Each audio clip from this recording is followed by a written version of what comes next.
jovem obreiro. E o pastor não falou com ele de imediato, mas falou com a mãe. E eu estava junto nessa conversa. E essa mãe é a nossa querida Naná, né? Eu chamo ela de Naná porque é minha mãe emprestada também, né? É a nossa 001 aqui de Pissarras. E esse obreiro era jovem na época, mais jovem, né? Pastor Everton. E para você entender por que isso aqui tudo está acontecendo, Deus precisa encontrar alguém disponível e disposto. E eu era um jovem pastor, irmãos, em meio a obreiros muito experientes, muito magnânimos. E toda aquela equipe na época, era uma igreja ainda tradicional, ela se recusou a trabalhar comigo. Sério. Os mais velhos, eu tinha 28 anos de idade e os obreiros tinham 45, 40 anos de ministério. Então eles não queriam trabalhar comigo. E o pastor pediu então a um jovem se ele poderia me servir. E ele perguntou para sua mãe: Mãe, Dalva, o Everton teria dificuldade de servir o Leandro? Aí a Naná disse assim: meu filho nasceu com um coração de servo. Eu estava lá, eu ouvi, apavorado, desesperado. E já se são quase 19 anos que nós servimos juntos. E o pastor Everton sempre teve esse coração de servo.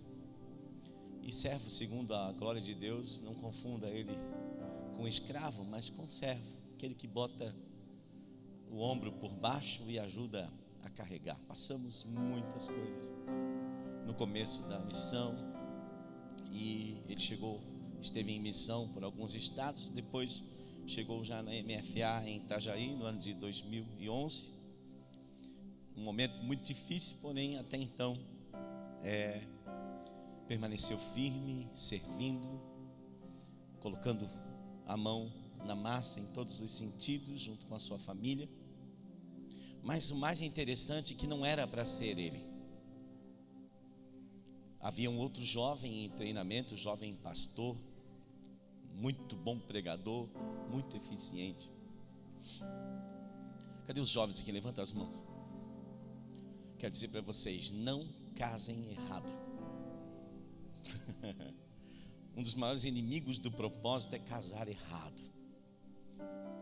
E aquele jovem apaixonado por Jesus,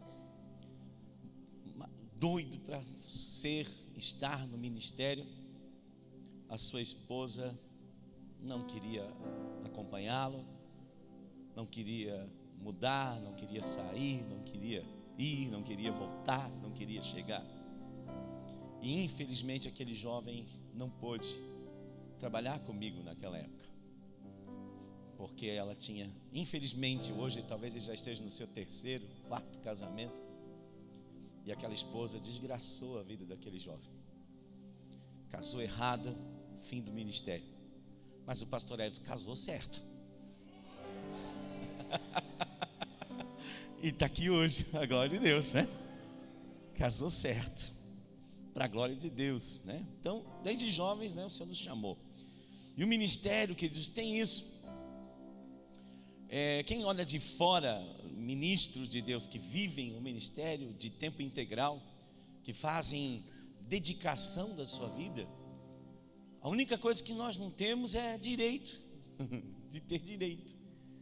Nós escolhemos colocar a nossa orelha na sovela da porta e entregar a nossa vida ao Senhor para fazer aquilo que Ele quiser. Aquilo que Ele quiser. E essa igreja é fruto disso. Nós viemos aqui, olhamos uma casa que tivesse uma garagem, né? O pastor Everton nem veio, né, nas primeiras vezes. Eu vim sozinho. Tinha alguns irmãos que precisavam de uma igreja local aqui, e o Senhor nos deu aquela garagem maravilhosa, aquela casa, e ali nasceu a MFA Pissarras. Alguns dias os membros eram pastor Everton, pastor Thaís, Everton Filho, Amanda e alguns mais. E começamos essa igreja de forma muito guerreira, aguerrida. Então, olhar o que Deus está fazendo aqui hoje passa todo esse filme, né? Ver a glória do Senhor manifesta, porque eu sei que ela está manifesta nesse lugar, né? Alguns dias atrás, ali na Igreja Sede, nós juntamos as nossas congregações, e em uma semana, todas as igrejas, MFA, nós batizamos 61 almas para a glória de Deus, né? Dizem que algumas pessoas não estão indo à igreja por causa da pandemia, né? Mas na MFA as pessoas têm vindo por causa da pandemia. Tem um altar, queridos. Eu não conheço muitos rostos que estão aqui, mas eu garanto para você, nós já orávamos por você muito antes de te conhecer. Muitos anos. Tudo que nós fizemos foi levantar um altar ao Senhor. Um altar no secreto. E o Deus que ouve, que enxerga no secreto, é o Deus que recompensa publicamente. Mas o meu coração nesses dias, me alegro demais com tudo que o Senhor está fazendo. Mas há um anseio no nosso coração pela volta do Senhor Jesus, pela volta dele. Mesmo assim, nós não estamos agarrados nas coisas, nos alegramos demais, não nos interprete errado, mas nós queremos cumprir o ide do Senhor, para que Ele cumpra e volte, para que Ele venha, até que Ele venha. Tem dó, meu filho? E a canção Naná, para a glória de Deus. Lembra que a gente cantava? Além do rio azul, as ruas são de ouro e de cristais. Ali tudo é vida, ali tudo é paz, morte e choro, nunca mais tristeza e dor, nunca mais. Além do rio azul,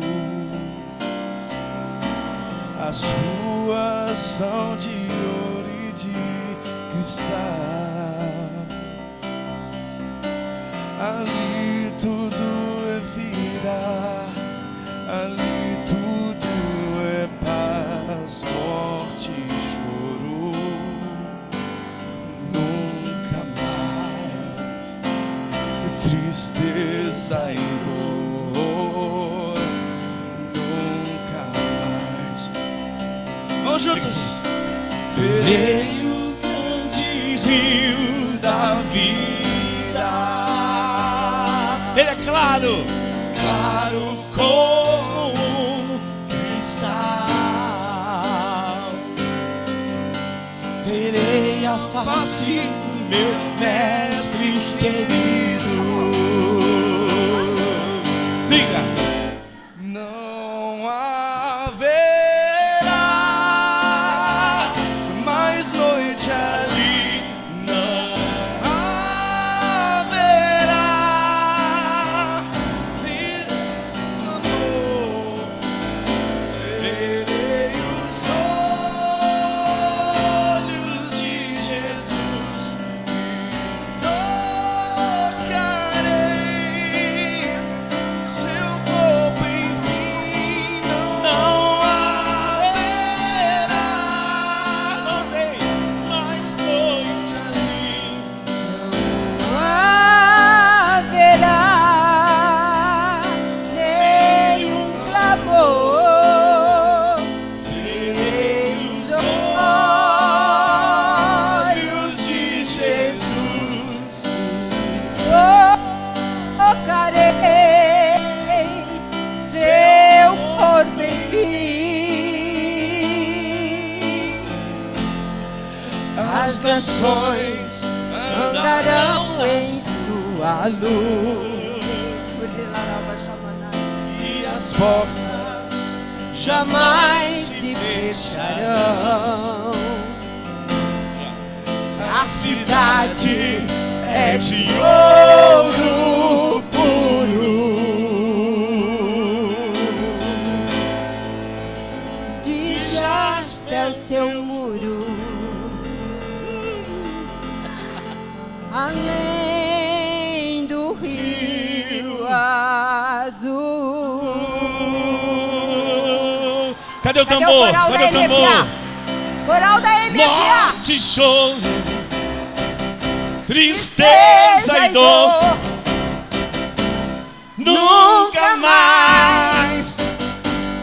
Nunca mais.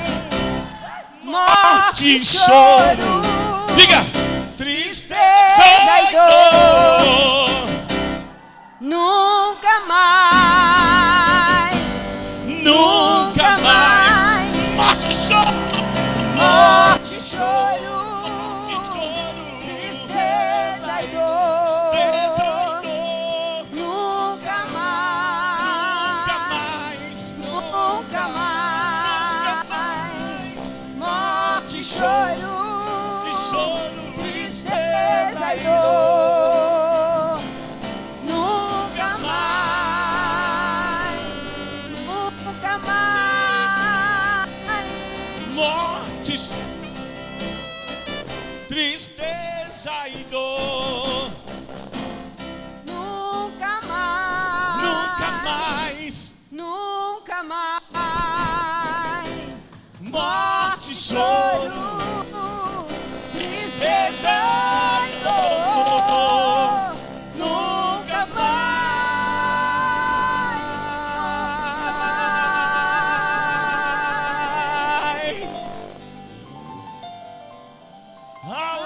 Além do rio azul.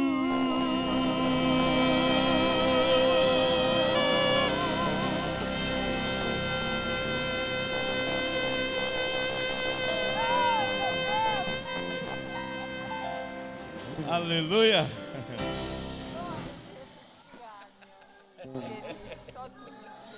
Eu não avisei nada. Glória a Deus. Nem sei como continuar, irmão. Toma no teu lugar. Porra, mamá. Quando o Senhor trouxe do cativeiro, Salmo 126, os que voltaram a Sião, era um estado, estávamos como, se alguém me ajudar aqui, como os que estão sonhando. Diga assim, diga comigo, estávamos como os que estão sonhando. Então a nossa boca se encheu de riso, igualzinho hoje. Tem um sorriso na nossa boca, né, irmão? Tem aí, irmão? Baixa a máscara só um pouquinho pra eu ver. Aleluia. Então se dizia entre as nações: grandes coisas fez o Senhor por eles. Sim, diga comigo, grandes coisas fez o Senhor por nós. Não, irmão, aí não. Vamos de novo? Grandes coisas fez o Senhor por nós. Por isso estamos alegres. Aleluia. Traze-nos outra vez, ó Senhor, do cativeiro, como as correntes do sul. Os que semeiam em lágrimas cegarão, colherão com alegria. Aquele que leva a preciosa semente, andando e chorando, voltará sem dúvida, trazendo consigo os seus molhos. Até aqui. Esse cântico, queridos, de degraus, que era justamente cantado quando os peregrinos iam ao templo em Jerusalém para adorar a Deus nas ocasiões das festas. O cântico na cultura hebraica, ele tem uma função, como em qualquer situação, a música, ela tem um poder de imprimir, uma mensagem no nosso interior, ou como um fio condutor de uma mensagem específica ao nosso coração. E esse cântico é um cântico até então de memória, porém relembrava uma realidade. E essa realidade, ela remete a nós como igreja do Senhor Jesus, hoje a Israel de Deus. Há uma diferença muito grande entre o cativeiro egípcio, que foi um grande cativeiro a qual o povo hebreu esteve sujeito por 430 anos, e o cativeiro babilônico. Você vai entender. No cativeiro egípcio, quando chega o tempo que Deus havia falado a Abraão 400 anos atrás, aleluia, o povo estava gemendo para sair, gemendo, querendo ir embora, escravizado. Uma vida de fazer tijolos e receber o seu salário, e fazer tijolos e receber o seu salário. O despertador era uma chicotada pela manhã, uma vida de escravidão. E Deus então levanta Moisés para tirar o povo do Egito, e esse povo está gemendo e não fica um hebreu no Egito. Todos saem, todos são batizados no batismo do Mar Vermelho, atravessam, e o Mar Vermelho não se fecha, enquanto aquele mais fraquinho, aquele mais velhinho não atravessa. O mar não fecha, não ficou ninguém. Porém, no cativeiro babilônico não. O cativeiro babilônico é muito parecido com o tempo que nós vivemos hoje. E nesse cativeiro, quando a libertação chega, trazendo de forma simples, quando a libertação chega, quando chega o tempo de ir embora, depois de 70 anos de cativeiro, nem todos queriam ir. O império babilônico era um império diferente do império egípcio. Ele não se importava muito com a religião, não se importava muito com os deuses que as nações adoravam, desde que eles pagassem os seus impostos, desde que eles não criassem nenhum conflito político, desde que eles não criassem nenhum transtorno, eles viviam bem. Então os hebreus haviam construído as suas lojas, construído as suas casas, e muitos não queriam voltar, mas havia um remanescente, diga glória a Deus. E eles voltam para Jerusalém. E quando eles chegam lá, nem de longe mais, Jerusalém era aquela terra que há 70 anos haviam deixado. Uma nova geração agora, uns poucos idosos retornam, a maior parte já havia morrido, mas nem de longe eles encontram uma terra queimada, destruída, encontram os muros queimados, o templo destruído.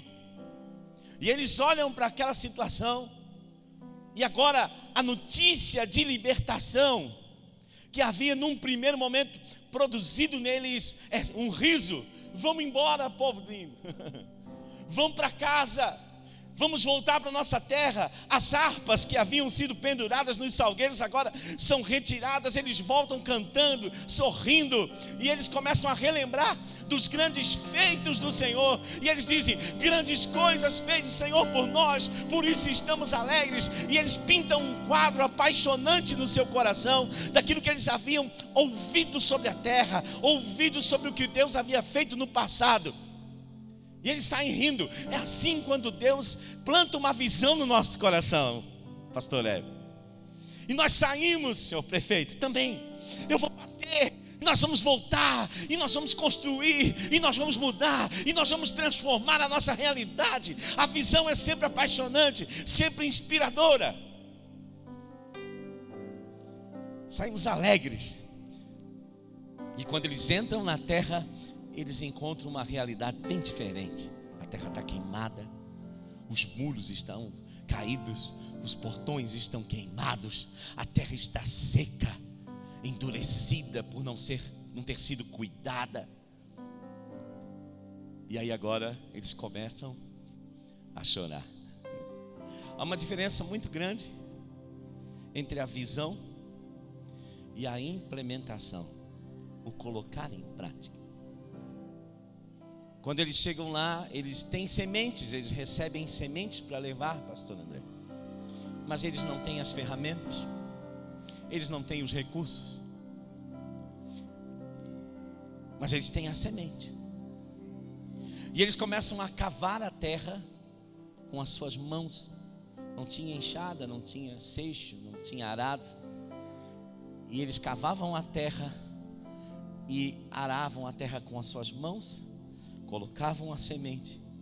E a primeira rega daquela semente eram as suas lágrimas. Então nós vemos dois ambientes diferentes nesse salmo.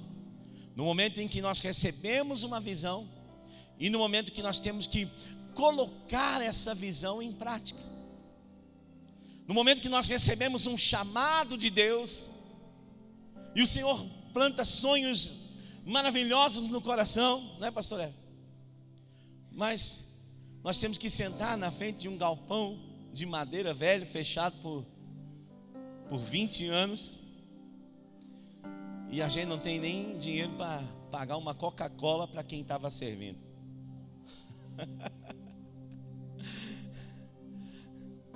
Esse é o desafio. Quantos aqui tem um chamado de Deus? Desculpa, eu vou olhar para o cabo aqui. Quantos tem?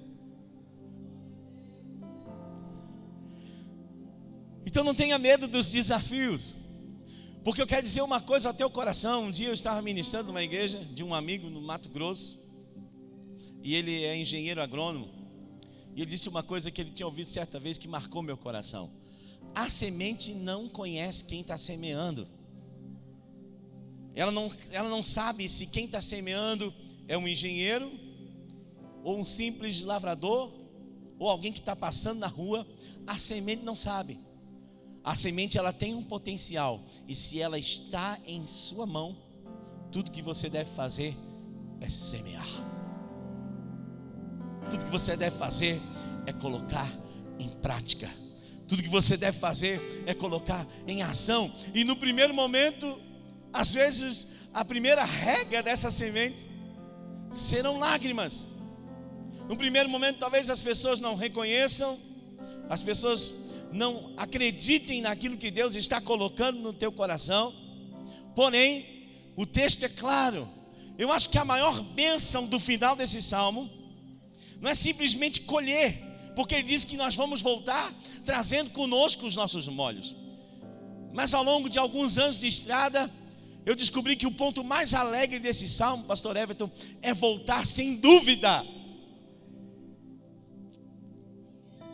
A parte mais linda da história é voltar sem dúvida. Deus não prometeu que nós não teríamos desafios. Deus não prometeu que muitas vezes nós araríamos a terra com as nossas mãos, mas Ele prometeu que nós voltaríamos sem dúvidas. Diga assim comigo: o principal elemento de uma visão é a convicção. Mesmo que ninguém enxergue, mesmo que os portões estejam queimados, mesmo que os muros estejam caindo, mesmo que num primeiro momento as pessoas nem queiram ir para aquele lugar, nós devemos andar plantando, semeando e chorando, porém nós vamos voltar sem dúvidas. Melhor do que colher é viver sem dúvidas que você está onde Deus te colocou, que você está fazendo o que Deus te chamou para fazer, que você está se movendo onde Deus colocou você para se mover. Levantar de manhã, às vezes com lágrimas, porém levantar sem dúvidas é a maior bênção que alguém pode acordar e vivenciar. Sem dúvidas.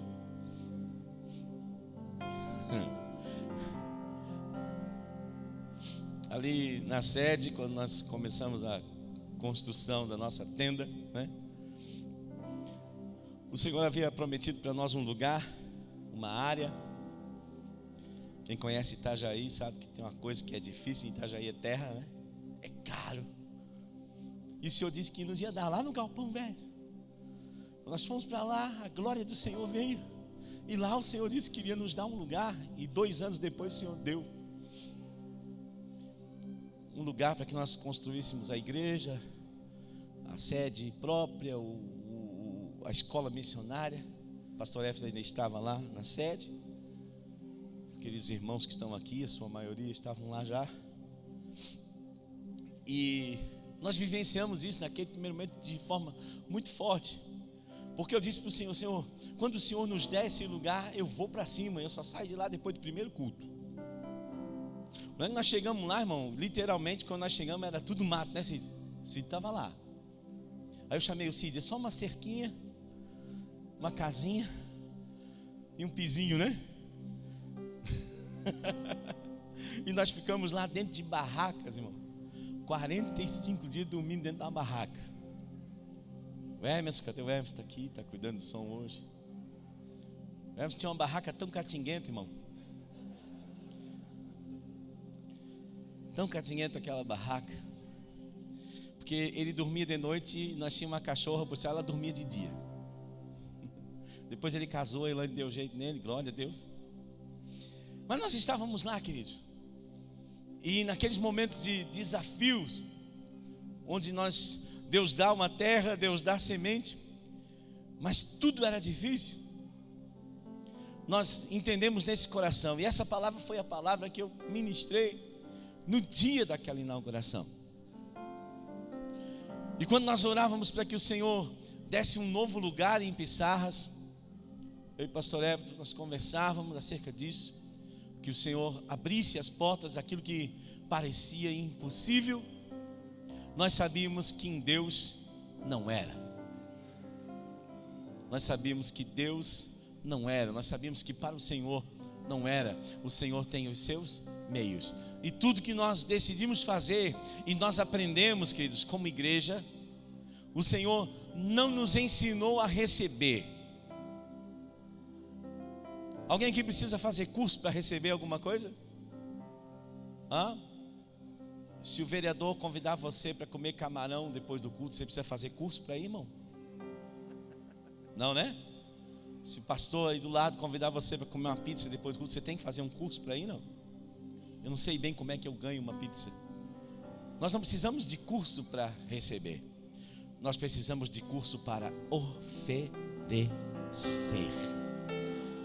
Toda a visão que permeia o nosso ministério ao longo dos anos, e o Senhor foi nos ensinando, é justamente isso. Nós entendíamos e orávamos por um avivamento do Senhor no nosso coração primeiramente, e posteriormente na igreja. E um dia eu estava em um lugar e o Senhor falou de forma muito forte comigo, através de um homem de Deus que já está no céu com Jesus.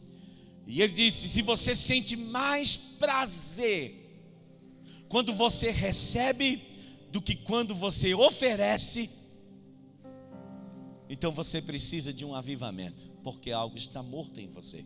Nós gostamos de avivamento, né? Quem gosta de avivamento, irmão? Eu sempre digo que para que eu possa ter um avivamento, eu preciso reconhecer um morrimento. E essa palavra eu inventei.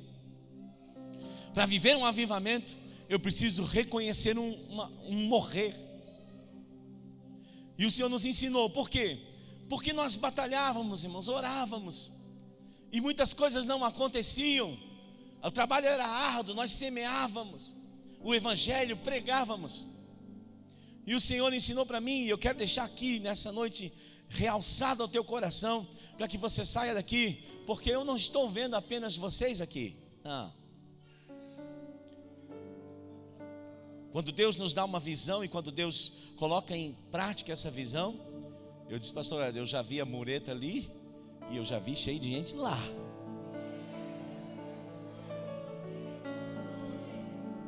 Porque se Deus deu esse lugar, é para que as almas venham. Diga comigo: almas e mais almas. Profetize comigo, levanta tuas mãos aos céus. Almas e mais almas, almas e mais almas. Mas como é que vive isso, pastor?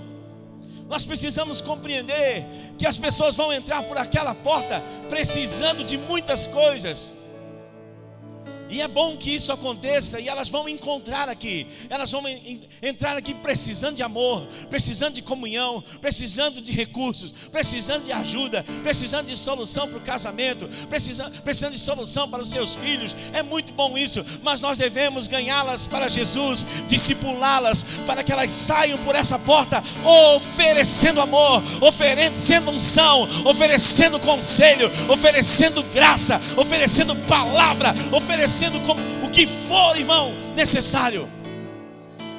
Por que igrejas não crescem mais? E nesse tempo nós temos visto tantas igrejas fechando, porque elas estão cheias de pessoas que buscam apenas receber. E o problema não está nelas. O problema é que nós precisamos pedir, como esse povo pediu: Senhor, faze sopra outra vez. Faz como a corrente do sul, como os ventos do sul. Sopra o teu povo para o lugar que é deles. Sopra as pessoas para o lugar da tua presença. Sopra as pessoas para o lugar da tua glória. Aleluia! Então o vento do Espírito, queridos, ele vai soprar as pessoas. Ele vai mandar as pessoas perto de você. Ele vai colocá-las no seu caminho, em sua direção. Eu vejo muitas pessoas que têm desejo. Quem aqui tem chamado para ser pregador? Deixa eu ver. Levanta-se bem alto, não tem que ser. Esse aqui é o melhor púlpito que tem para isso, irmão. Eu sempre digo lá no nosso encontro de pastores e líderes: esse aqui é o melhor púlpito para gerar pregador. Sabe por quê? Porque ele cabe no porta-mala do carro. Compra um e bota no porta-mala do carro. Enquanto o frentista enche o tanque de carro, você tira o púlpito e prega para ele. Bota a rodinha nele enquanto a tua mulher empurra o carrinho do supermercado. Você vai pregando e empurrando o púlpito. Porque muitos querem começar aqui. Diga comigo: pregadores não nascem aqui. Pregadores nascem na rua, nascem trazendo as almas, nascem pregando o evangelho, muitas vezes arando a terra com as mãos e com lágrimas. Mas eu quero dizer uma coisa para você: você vai entrar por essas portas trazendo consigo a sua colheita. Aleluia! O que nós precisamos é que o vento do Espírito sopre. E deixa eu dizer um negócio para você: ele já soprou. Ele já soprou. Haviam 120 discípulos reunidos naquele cenáculo, e línguas como de fogo vieram sobre eles, e eles saíram anunciando o evangelho. E Pedro se levantou naquele dia e pregou o evangelho, e mais de 3.000 pessoas foram salvas. Sabe por quê? Porque agora Pedro estava cheio do Espírito Santo. E quantos estão aqui nessa noite que o Senhor já nos encheu do seu Espírito Santo? Então Deus não vai fazer mais do que Ele já fez. Você e eu precisamos dar uma resposta. Diga assim para o irmão do lado: Deus está derramando a sua glória. Só fecha o guarda-chuva. Fecha o guarda-chuva, irmão. Se desarma. Deixa Ele molhar você. Deixa Ele se derramar sobre você.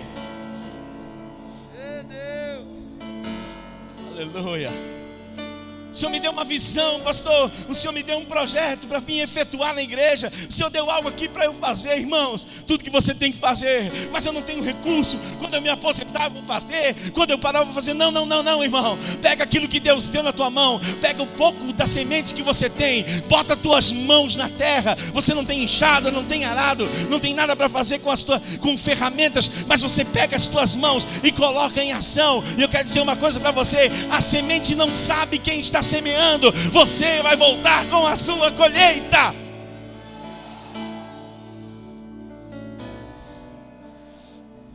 Você vai voltar. Vai voltar. E quando nós começamos a MFA, irmãos, muitos meses nós tínhamos 8 pessoas, 10, 7, 6. Aí eu comecei a orar a Deus. Eu disse: 4 meses, 3 meses. Eu disse: Senhor, ninguém entra nessa igreja. E o Senhor tinha me dado uma visão. O Senhor tinha colocado uma visão no meu coração, no Espírito. Eu vi, irmãos, uma multidão enorme, num campo como esse aqui, assim, ó, aberto, e não cabia dentro de lugar nenhum. Então estávamos ao ar livre, adorando a Deus de todo o coração. E eu olhava aquelas pessoas, quando eu olhava no plano geral, eram pessoas adultas, mas quando eu olhava no particular, eram como crianças. Quando as crianças se vestem pro dia dos pais, com a roupa do pai, da mãe, e eles eram crianças, porém quando eu olhava a multidão, eram pessoas maduras. E eu disse: Senhor, o Senhor me deu essa visão, agora olha aqui, não entra ninguém, não vem ninguém. Aí o Senhor me deu a mesma visão, pastor, o mesmo sonho do Espírito. Só que no sonho o Senhor me explicava. E o Senhor disse assim: está vendo a multidão? Eu disse: estou. Você está vendo alguma coisa em cima delas? Eu disse: não. Pois é, foi isso que você não entendeu. Aí sabe o que a gente fazia, irmão? Nós pegávamos as cadeiras, botávamos na rua, botava o púlpito na rua. Tinha um irmão que tocava teclado comigo, muito envergonhado. Ele tocava todo assim, eu botava ele na rua, e ele ficava tocando teclado com vergonha. E nós começamos a pregar na rua, sem telhado em cima. Irmão, nós ficamos alguns meses ali, todo sábado, fazendo aqueles cultos. E era uma rua muito movimentada da nossa cidade. E o pessoal passava, irmão, ficava olhando. Alguns quase caíam da bicicleta, de olhar para nós. E no mercado, aquele movimento de sábado à tarde. Você sabe quantas pessoas, irmão, porque nós tivemos a ousadia de fazer isso. Você sabe quantas pessoas vieram ao nosso culto naqueles meses? Nenhuma. Nenhuma. E nós pregávamos, irmão. Nós não tínhamos dinheiro para fazer folhetos. Então eu imprimia uma folha, ia lá na fotocópia e fotocopiava ali 400, 500 daqueles folhetos. E alguns irmãos, enquanto eu pregava, ficavam entregando ali para as pessoas. E nunca ninguém veio ali. E eu voltava, irmão, para a equipe. Tô fortão aqui, tô firme, né? Mas quando eu chegava sozinho em algum lugar, eu chorava. Eu chorava: Senhor, será que o Senhor nos chamou mesmo? Será que eu estou no lugar certo? Vem aquelas dúvidas, né? Mas nós íamos lá e pregava, irmão. Pregava como se tivesse uma igreja como essa aqui hoje. E um dia tinha alguns jovens ali conosco, e nós decidimos levantar um altar ao Senhor por 40 dias de oração, de jejum, orando ao Senhor pelas almas. A oração e jejum não era para Deus mandar as almas. A oração e jejum era para quebrar a nossa incredulidade. E no 40º dia, irmão, era uma madrugada de sábado para domingo, as almas começaram a entrar. De madrugada, bêbado, prostituta, gente da rua começou a entrar naquele lugar, irmão. Nós começamos a expulsar demônios.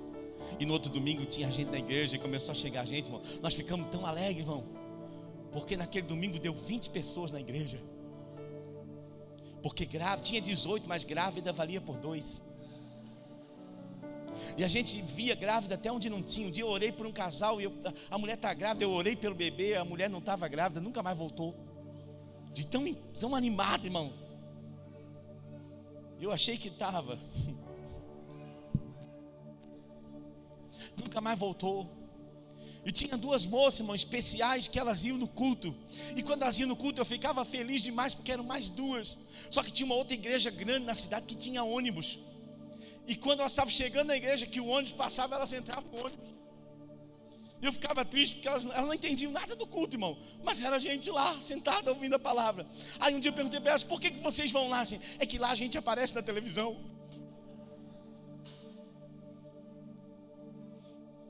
O Senhor começou a chamar as almas. Naquele ano de 2007, o ano seguinte à fundação, nós ganhamos 146 almas para Jesus.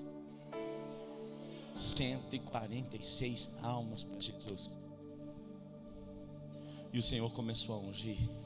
E o Senhor começou a mandar colheitas. E o que o Senhor começou a fazer. Por quê?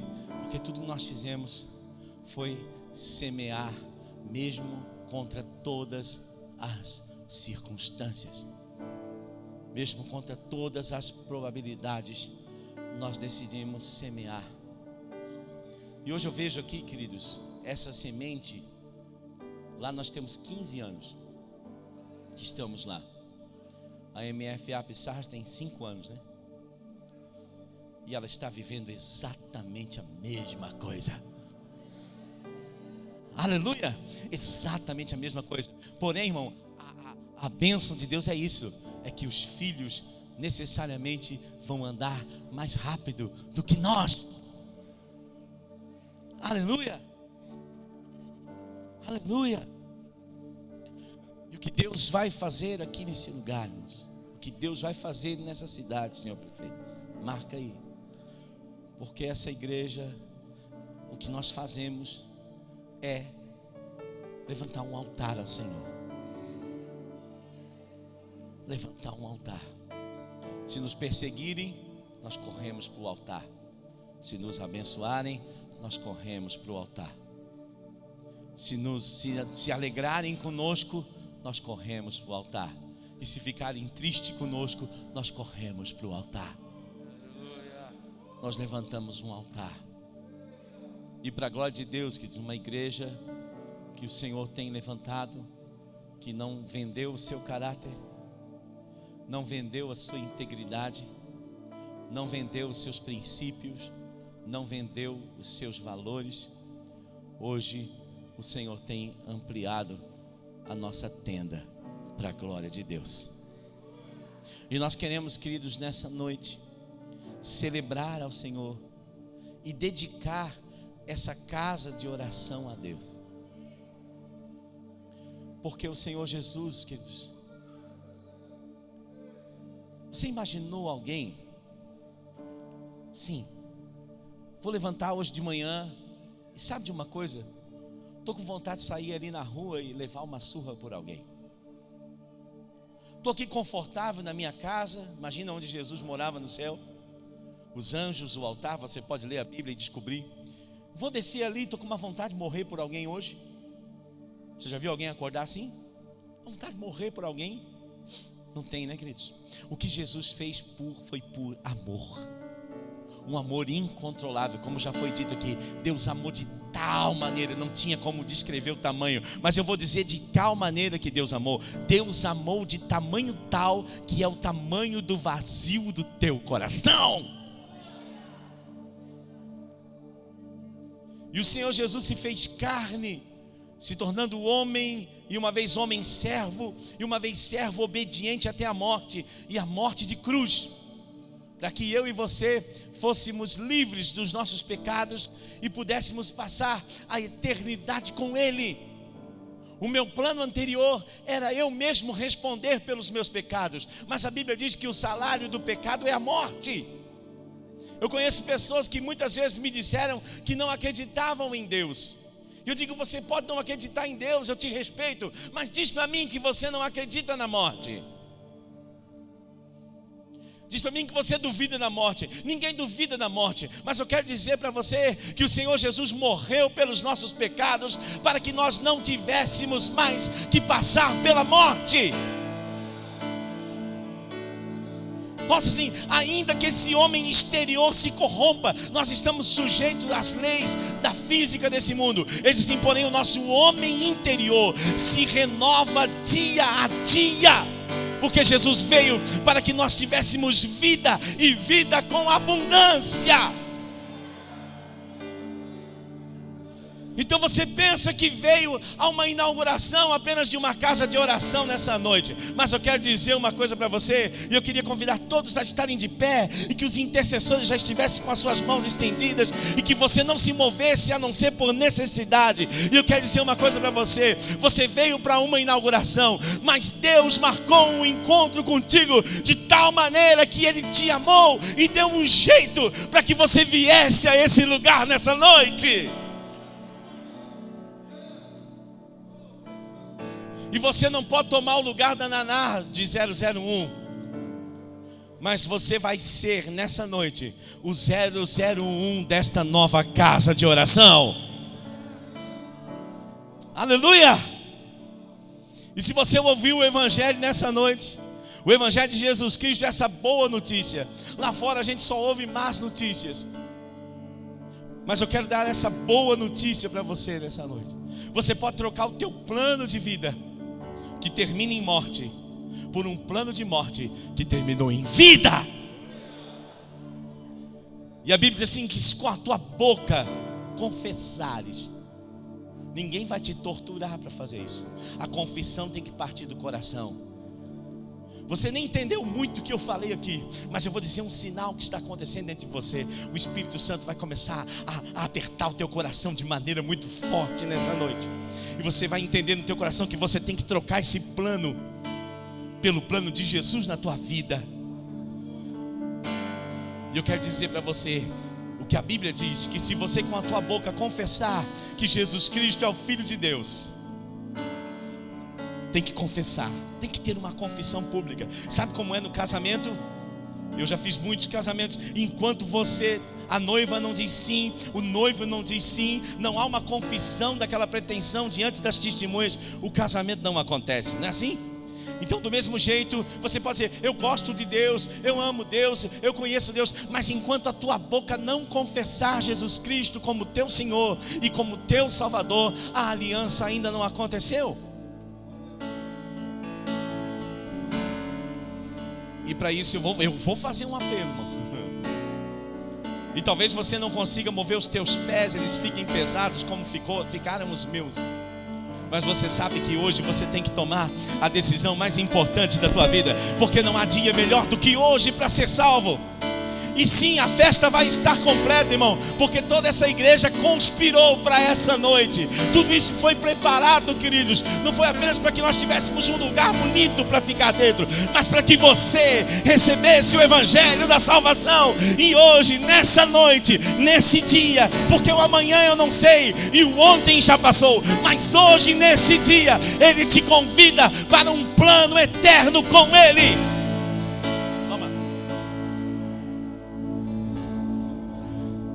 E se você é essa pessoa que está quase dizendo assim, para de pregar, pastor, e me chama, porque eu quero entregar minha vida a Jesus, você vai pedir ajuda para alguém do seu lado, e você vai sair do lugar nessa noite, e você vai fechar essa festa, entregando a tua vida para Jesus, e alegrando essa igreja que conspirou para isso nessa noite. Alguém, queridos, que já tomou essa decisão, nós vamos orar, e eu quero convidar você para sair do teu lugar. A minha alma estava longe dos caminhos do céu. Eu era pobre, perdido, pecador, mas Jesus transformou minhas trevas em luz, quando Ele estendeu a sua mão para mim. Quando Jesus estendeu a sua mão, quando Ele estendeu a sua mão para mim, eu era pobre, perdido, sem Deus, sem Jesus, quando Ele estendeu a sua mão para mim. A Bíblia diz que a mão do Senhor não está encolhida para que não possa salvar, que o seu ouvido não está surdo para que não possa ouvir, mas os nossos pecados fazem separação entre nós e Deus, de maneira que Ele não nos ouça. E se o Senhor chama você nessa noite, hoje é o dia, você está pronto, pastor, não sei como vai ser. Bem, Ele já providenciou tudo para que você tenha uma vida com Ele. Tudo que você precisa fazer é entregar a sua vida, se houver alguém no teu coração.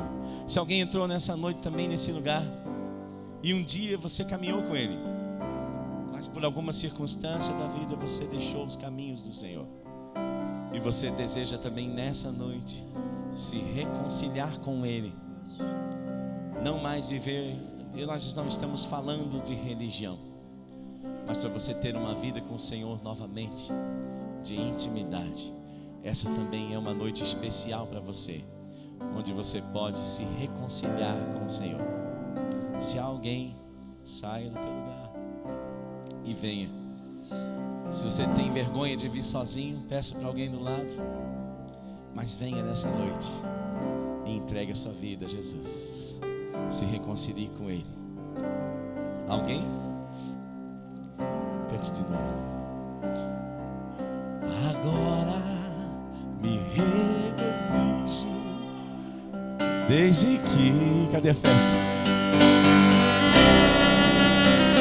E na tempestade eu posso sossegar, pois com Ele estou liberto do perigo e do mal, desde que estendeu a sua mão para mim. Sim. Quando Jesus, aleluia, aleluia, faça uma festa ao Senhor, aleluia, para mim.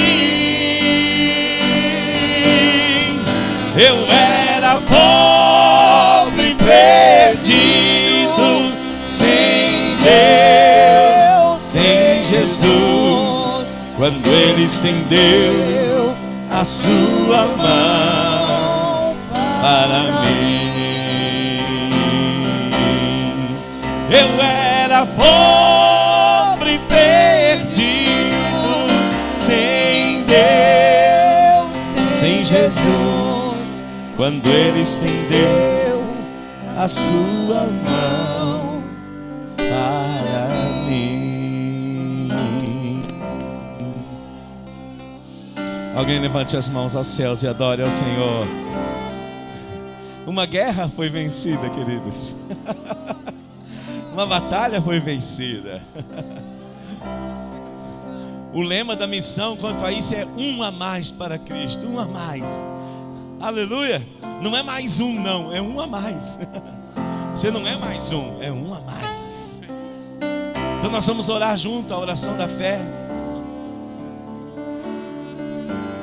Mas eu quero, nessa oração da fé, confissão, chamar o pastor Everton, que é o pastor dessa igreja local. Por favor, vem cá, pastor. E ele vai conduzir a primeira ovelhinha nascida nessa nova casa.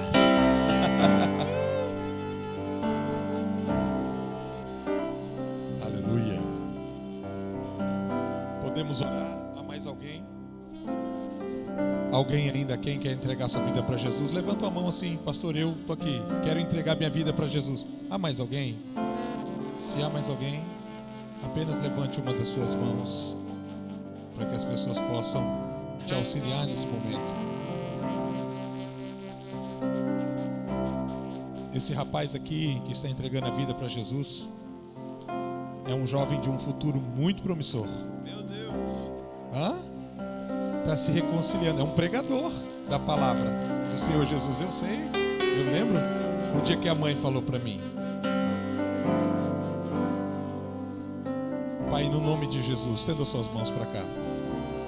Como tua igreja, nós o recebemos com todo amor, porque nós cremos que assim